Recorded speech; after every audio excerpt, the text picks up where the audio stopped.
those people would be deterred from providing material support if suddenly they were caught up in the United States' jurisdictional remit. And I think that that risk is so high, and the United States has extradition treaties with almost every country around the world, that it would deter their material support to the Donetsk and Luhansk people's militias. And if the United States wanted to impose, let's say, secondary sanctions or secondary designations on these people, it wouldn't have the resources to do so. It would take too long. Whereas I think the FTO designation casts a wide net, and it ensures that a lot of people who would otherwise not be sanctioned are caught up within the United States' jurisdictional authority. I'm Natalie Orpett, Executive Editor of Lawfare, and this is the Lawfare Podcast, November 2nd, 2022. Last week, we published a piece by Lawfare's legal fellow, Saraphin Dhanani, called The Case for Designating the Donetsk and Luhansk People's Militias as Foreign Terrorist Organizations. The article considered whether the Russian-backed militias operating in the Ukrainian provinces of Donetsk and Luhansk can be properly designated as FTOs, and whether they should be. I sat down with Saraphin and with Lawfare's editor-in-chief, Benjamin Wittes, who has also been giving this topic a lot of thought. We discussed the legal requirements for FTO designation, how such a designation would interact with the existing sanctions regime the United States has imposed in response to Russia's war in Ukraine, and what impact FTO designations might have on the conflict. It's the Lawfare Podcast, November 2nd, 2022. Should the Donetsk and Luhansk People's Militias be designated as foreign terrorist organizations? So, Saraphin, last week on Lawfare, we published a piece by you entitled The Case for Designating the Donetsk and Luhansk People's Militias as Foreign Terrorist Organizations. And this is an article in which you analyze the proposal that the U.S. give this designation, Foreign Terrorist Organization, or FTO, to these two militias that are currently in Ukraine, or actually in regions that Russia is claiming it has annexed. So I want to start by just asking you, what are these militias? How did they come to be? And sort of how do they fit into the ongoing conflict in Ukraine? So the Donetsk and Luhansk People's Militias were formed on the heels of Russia's illegal annexation of Crimea back in 2014. They were separatist groups that first took over government buildings and then declared themselves the de facto people's government, and then gradually called the Donetsk and Luhansk regions the Donetsk and Luhansk People's Republics, or DPR and LPR. They were also backed by Russia. This has been something that the United States has also confirmed. They refer to the groups as Russian-backed. They refer to the areas as Russian-controlled, and when referring to the DPR and LPR in official government documents, the United States government uses quotation marks to reinforce that the areas do not have a claim to sovereignty. And the thrust of your piece is looking at this possibility of designating these two militias as foreign terrorist organizations. So what exactly does that designation mean, and what is the legal authority behind it? So an FTO designation is a tool that the United States can deploy against a foreign organization that has engaged in terrorism or terrorist activities that threatens the national security of the United States. It has this authority to designate an organization as an FTO under Section 19 of the Immigration and Nationality Act. Now, what's key here is that the FTO designation implicates the United States' material support statute. And what that does is it gives the United States broad jurisdictional authority to prosecute not only U.S. citizens or residents that provide material support to a designated FTO, but also foreign nationals and foreign companies that provide material support to a designated FTO. So the risk of getting caught up in the United States' jurisdictional remit deters foreign actors from providing material support to FTOs.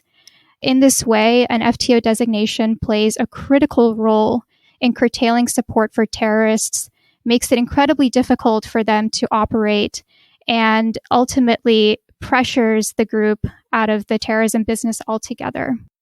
Okay, let's talk a little bit broadly about the FTO designation. So, Ben, I know that you've studied FTOs for quite some time. Can you give us some examples of previous designations? What sorts of groups have received this designation in the past, and under what circumstances? And in particular, has this happened in the context of an ongoing conflict, as we're seeing right now in Ukraine? Yeah, so the designation authority and the accompanying material support statute are both creatures of the mid-1990s. They were passed after the Oklahoma City bombing, which of course was a domestic attack by a domestic group. But for constitutional reasons, this statute is focused on foreign groups in a bit of a non sequitur from Oklahoma City. The authority is broad and extremely powerful, and it has become the kind of workhorse statute of the United States in nearly all criminal counterterrorism matters, particularly in the years since 9/11. So this is the statute that makes it a crime to provide aid or go train with Al-Qaeda at a terrorist training camp. It's the statute that means that if you send money to Hamas or Hezbollah, you can be locked up for that. It is accompanied by extremely broad definitions so that the material support that you can provide can be anything from your own labor to money to materiel of any kind, even to propaganda work to the extent that you're working at the direction of the group or for the group. And so, particularly in combination with the conspiracy statute, it has done just an enormous amount of the heavy lifting in U.S. anti-terrorism policy over the years. Has it been used in active conflict situations? Yeah, absolutely. There is, for example, Hezbollah, which is, of course, the Shia militia group in the south of Lebanon that has been in, periodic consistent conflict with Israel along Israel's northern border for really since its creation in the 1980s or since Hezbollah's formation. And Hezbollah was one of the early organizations designated as a foreign terrorist organization under the statute. And that limits people's ability to engage with Hezbollah. So there are other examples of mid-conflict designations, including the Kurdish groups, fighting Turkey are generally designated. And there are other examples too. For example, the Haqqani network which was one of the Taliban's allied components, was designated during the period of it still is designated, but was designated during the period of the conflict in Afghanistan, along with a bunch of Iraqi groups that we were fighting with in Iraq. So mid-conflict designation is not an obstacle. Okay, so let's talk through the application of what this would look like. Saraphin, you spent a bunch of time in your article looking in particular at the legality of designating these two militias as FTOs. But it's actually not that straightforward of a question. So can you just talk through how the statute would apply in the case of these two militias? Sure. So there are 3 requirements that have to be met in order to designate the Donetsk and Luhansk People's Militias as FTOs. The first is that the group has to be a foreign organization. The second is that the group has to have engaged in terrorist activities or terrorism, and that these activities have to threaten the national security of the United States. So for the first prong, Ben just mentioned Hezbollah. We have a case here where there is a group that's been labeled an FTO that has received funding from a state that is basically backed by Iran. And that's, I think, what the Donetsk and Luhansk people's militias are here as well. Much of their founding conception story is similar to Hezbollah in that certainly they were made up of separatist fighters in the Donbas region, but there are a number of interviews that have recently come out of Russian soldiers describing how their commanders had them cross over into Ukraine to join forces with the separatists, were instructed to remove the insignia from their uniforms and trucks before joining forces. Russian volunteers took advantage of porous borders that President Putin knew about and also joined forces with the separatists. And beyond human capital, Russia has also provided material support in the form of weaponry. And so the Donetsk and Luhansk people's militias really fit squarely within this definition of being a foreign organization. They are like Hezbollah in that they have received backing from the Russian government. In the second prong, they've also engaged in terrorist activities. Secretary of State John Kerry has made very clear that Malaysia Airline Flight 17 that was shot down by Russian-backed separatists, which are these groups. And the United Nations and the State Department have concluded that the groups have engaged in things like abduction, torture, unlawful detention, sexual violence. All of these activities fit squarely within what constitutes quote-unquote terrorist activities under the United States' statute.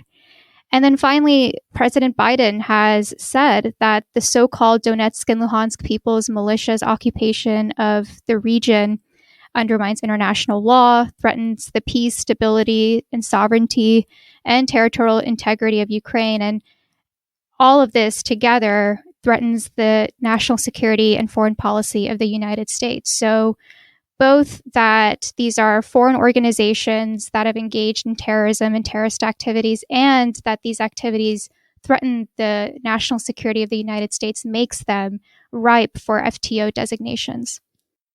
Yeah, so just to add to that, I don't think there's a serious question as to whether they are legally designatable. The statute, there is a judicial review component of the statute. So if they were to be designated and they wanted to challenge the designation, there is a review procedure in the DC Circuit for them to do so. That said, as Saraphin describes, it's not really a close call. They are a foreign group that has engaged in terrorism and that is actively and illegally participating in a war that the United States is supporting the other side of. So it's sort of manifestly against the foreign policy and security interests of the United States. I think the real question here is a prudential question of whether designation is a good idea. I think that the legal question is much less interesting. And, you know, the Biden administration so far has not done this. It's not because they're unaware of the possibility or the option of doing it. And I don't think that's for legal reasons. I think that's for as a result of prudential considerations. Yeah, let's talk about those. But before we get into what the prudential reasons against it might be, let's talk a little bit more about what this would accomplish. So, Saraphin, you mentioned before that the main tool that this would provide is the ability of the Department of Justice to prosecute individuals. So that's not something that currently exists, although there are a lot of measures in place to try to deter these activities and to penalize individuals for being involved with them. And those have come in the form of sanctions. So what does this accomplish that has not already been accomplished or could not be accomplished through the current sanctions regime or building upon that which already exists? I think sanctions have been necessary, and sanctions are also economic in nature. But what sets FTO designations apart is that they have this legal element to them, that they provide broad jurisdictional authority to the United States. And they shouldn't be seen as a function of sanctions authority. They're kind of their own standalone tool that the United States can add to the toolbox. And something that you wouldn't get with sanctions that you could get with FTO designations is deterrence. Deterrence of foreign actors that are not being caught up in America's sanctions policy. So I'm thinking of the smaller fish that the United States right now just cannot fry. Its sanctions right now are against some important Russian oligarchs and their family members. But what about Russians and Ukrainians that provide material support to the Donetsk and Luhansk people's militias, or the areas in the Donbas that travel freely around in this world, whose lives depend on international travel? Those people would be deterred from providing material support if suddenly they were caught up in the United States' jurisdictional remit. And I think that that risk is so high, and the United States has extradition treaties with almost every country around the world, that it would deter their material support to the Donetsk and Luhansk people's militias. And if the United States wanted to impose, let's say, secondary sanctions or secondary designations on these people, it wouldn't have the resources to do so. It would take too long. Whereas I think the FTO designation casts a wide net, and it ensures that a lot of people who would otherwise not be sanctioned are caught up within the United States' jurisdictional authority. Let me offer a couple of specific examples of where I think this may be very helpful. So imagine that you have, first of all, the Ukrainian criminal justice system in trying to prosecute. Imagine that it retakes a whole lot of territory and that it starts trying to think about prosecuting war crimes. This is a just mammoth undertaking, and it is going to wildly overload its criminal authorities and its criminal justice system and its investigative capacity. Now, we don't have jurisdiction over war crimes committed elsewhere as a general matter. But if somebody signs up to be a torturer for one of these fictitious governments, and we have them designated, you could imagine the FBI showing up and treating some of these cases that are actually really important, but the Ukrainians might not have the resources to take on under the material support statute. That would be a bit of an odd fit, but it's one that would be available. The second really important component is that a number of high-profile Russian figures, including some celebrities, have really gone out of their way to go to these regions and, visibly show support for these groups. And this would, depending precisely on how they did it, this would make that a crime under U.S. law, and it would prevent them thereby from, say, traveling to the south of France to vacation. And so I think, Saraphin's point about just creating a broad jurisdictional criminal hook for U.S. involvement is a potentially very powerful instrument, both by way of punishing people who, may have no idea they're tripping into U.S. authority, but whom the Ukrainians may need help prosecuting, and to, give something to think about to people who want to impress President Putin by visiting these two supposed regions of Russia. But what exactly would those people need to do? Because presumably just setting foot on the territory would not be sufficient to violate the statute. So what exactly are we looking for in terms of conduct? Well, so just setting foot on the territory is probably not good enough, but if you do anything on behalf of one of those groups, if you speak on behalf of one of those groups, if you give a charity concert on behalf of one of those groups, if you give anything of value, including non-tangible value, you have crossed a line. And if you travel in order to do that, if you plan to do that and take steps, you've conspired to do it. And, a lot of, and I say this with no joy, a lot of Muslim Americans have found out over the last 22, 23 years just how broad these statutes are. And I do not like the over-reliance on them, but I do think they are extremely powerful tools, mostly in a good way, though they can be abused. And we have an opportunity here to use them in ways that I think could be quite powerful and quite different from the way we've used them in the past. So the key difference, though, that occurs to me with the example you just gave, which I agree is really an example of abuse in this case, is, of course, the people who are likely to fall into this category are not located within the United States. So there is extraterritoriality associated with this statute, but the question of actually hailing people into court for prosecution is a less obvious one. Is that something that is, I guess in the first instance, is that something we've seen be successful in the past with other associated FTO designations? And is it something that's realistic here?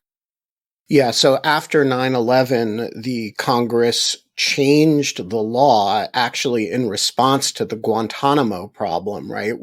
Where you had people from Yemen or Saudi Arabia or elsewhere in the Gulf traveling to Afghanistan to train with and fight with the Taliban, right?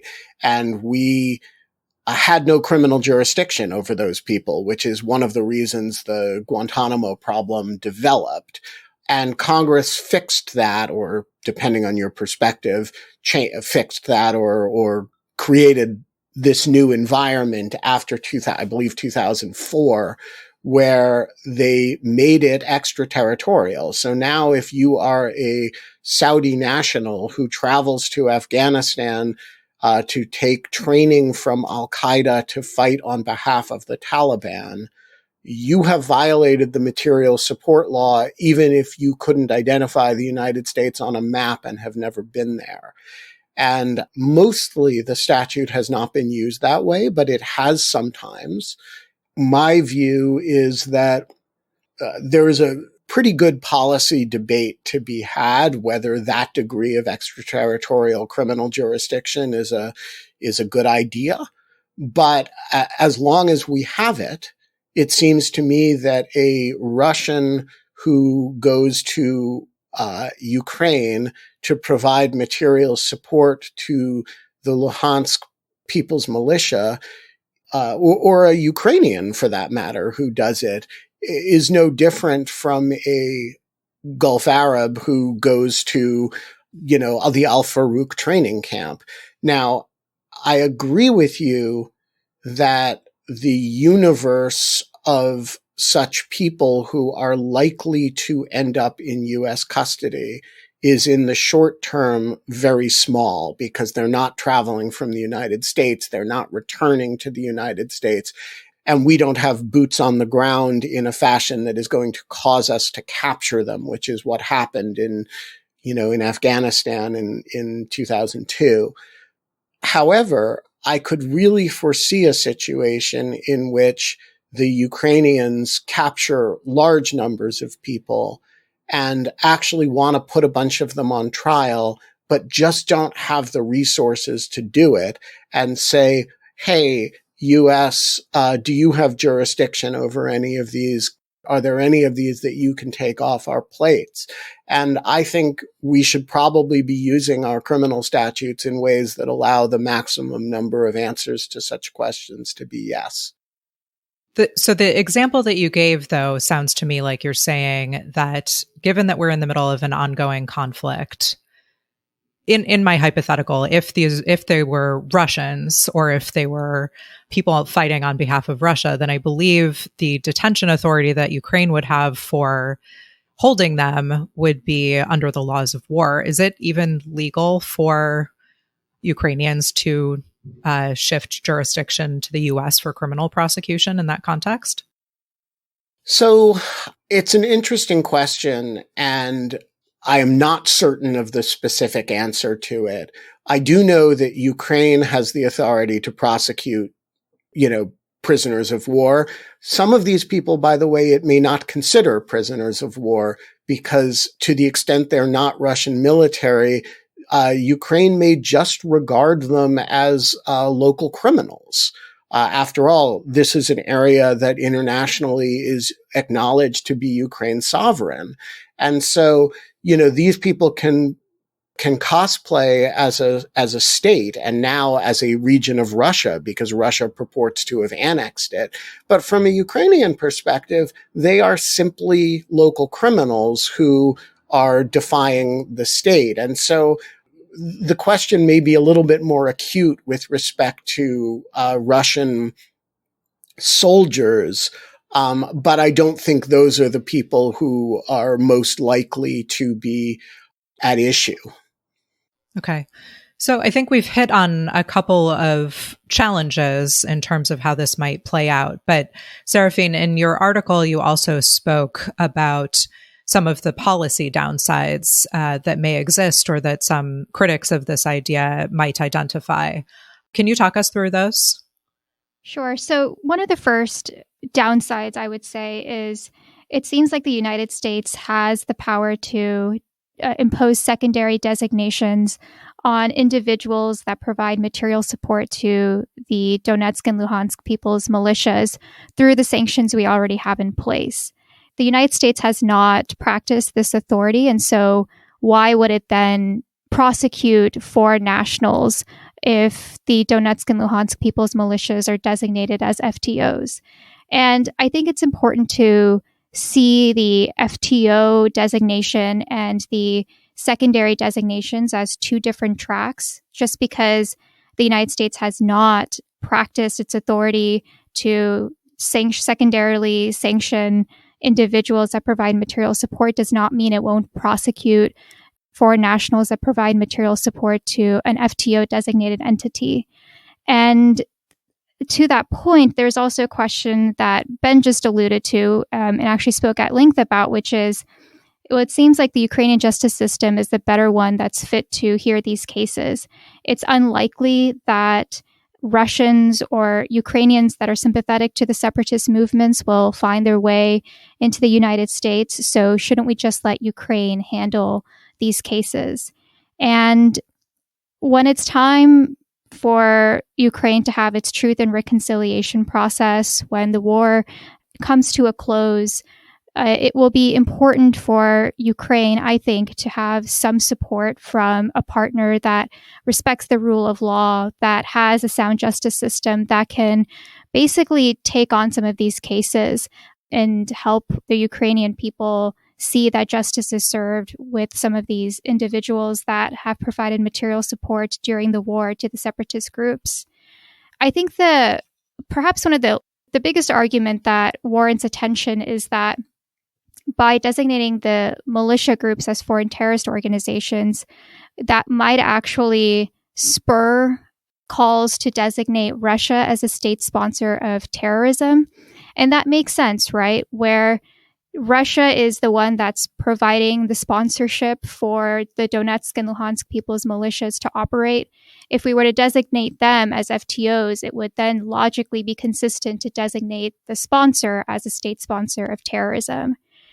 I think that argument might be blown out of proportion a little bit.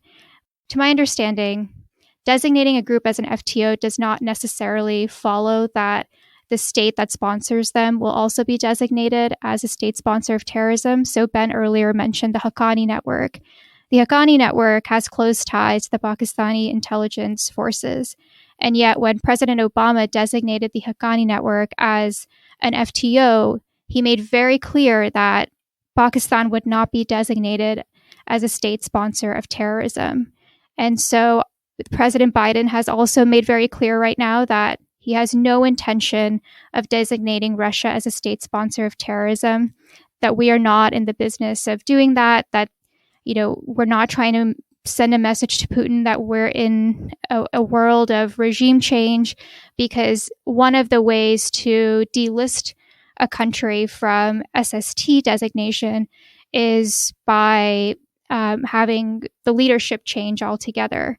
And President Putin can get the wrong idea if the United States were to designate Russia as a state sponsor of terrorism. And I think President Biden is really not trying to go down that route. So although there are good arguments against an FTO designation, specifically how practical is it, how much will it accomplish, will it spur an SST designation, I just don't know if they hold enough water relative to the benefits that they would bring.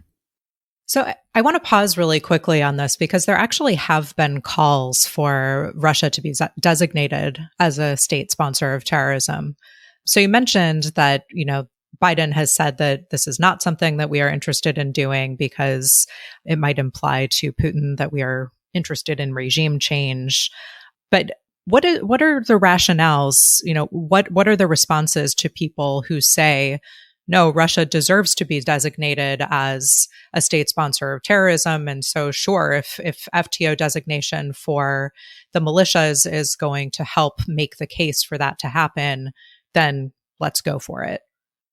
Yeah, so I actually think that this may be one of the best arguments for designation of the groups. That is, for a variety of reasons, the Biden administration is not interested in an SST designation of Russia. And there are actually a variety of reasons for that range from just making diplomacy more complicated to the implications in litigation for Russian frozen assets, which it could, under the Foreign Sovereign Immunities Act, it could actually create real problems if Russia were designated for U.S. ability to keep frozen Russian assets.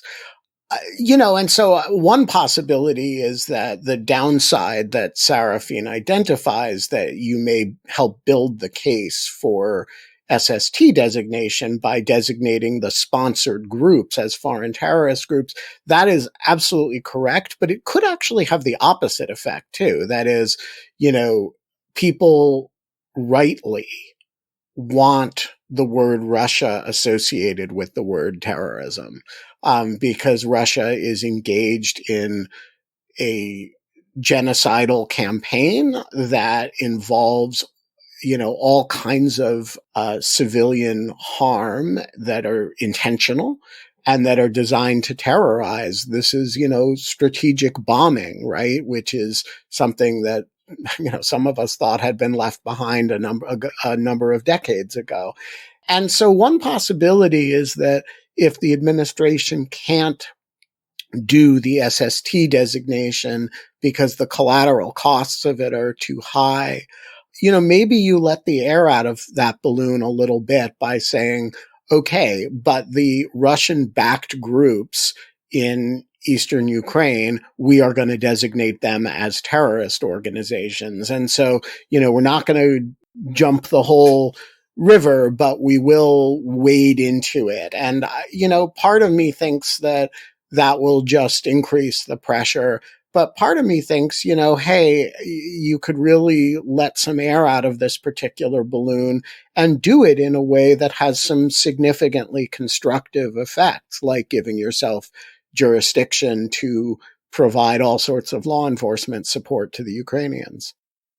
It seems to me, though, that some of these acts that you were just describing that can certainly constitute terrorist acts can also be construed, given the context of an ongoing armed conflict, as war crimes, which, of course, if we are talking primarily about U.S. jurisdiction to exercise some of its domestic law, we have not, unlike other countries, implemented domestically charges for committing war crimes in any sort of universal jurisdiction type setup. But is that accurate, or are there sort of two ways to penalize or criminalize the acts that you were describing? So the statute does not criminalize terrorist acts. It does not criminalize war crimes. It does not criminalize anything other than the provision of material support to a designated foreign terrorist organization.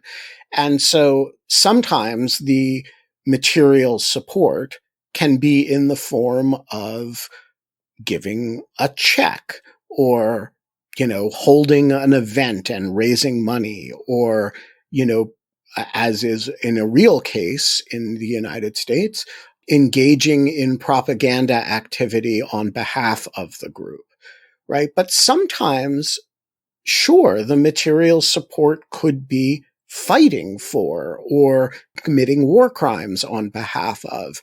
So it's not that it's, a sort of surrogate for a war crimes statute, but it criminalizes genuinely different things that may very well overlap. And look, I don't think the Ukrainians are likely to want to turn over high-value war criminals to us, and nor should they. But, people end up in all sorts of parts of the world willingly and unwillingly, stupidly and accidentally. And the question is, when some horrible person who did something awful in Mariupol turns up in a U.S. airport, do you want to have the authority to prosecute that person? And to me, that is why we have a material support statute. And the question of whether we should also have some degree of extraterritorial or universal jurisdiction for war crimes, that's a super hard one. We already have this jurisdiction. Right. And Saraphin, is this something that you agree is sort of one of the key benefits to an FTO designation, namely that, as you mentioned earlier, that the sanctions regime, which is pretty robust, that we already have in place, is an economic penalty rather than, the possibility of criminal prosecution, and also that there may be, a universe of people who are not sanctioned but could be subject to this type of jurisdiction if the militias are given an FTO designation. Are those the main benefits, or are there any others that you would point to? I think that's exactly right, Natalie. And I'll also note, to piggyback off of what Ben just noted, that material support is defined quite broadly.